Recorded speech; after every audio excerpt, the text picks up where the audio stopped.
Hey guys, today I'll show you how to import customers into Zoho Books. This is the fastest way to add multiple customers at once instead of entering them one by one. Let's get started. First, sign in to your Zoho Books account. From the left-hand menu, click Sales, then select Customers. Next, click the More button in the top right corner and choose Import Customers. Now, upload your customer file. Zoho Books supports formats like CSV, XLS, and XLSX. Make sure your file includes important details such as the customer name, email address, phone number, and any other information you want to import.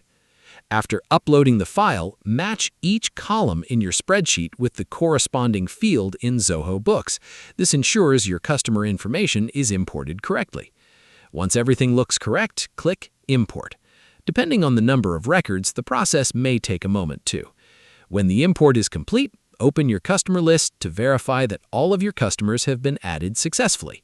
That's it. If you found this video helpful, consider giving it a like and subscribe for more Zoho Books tutorials.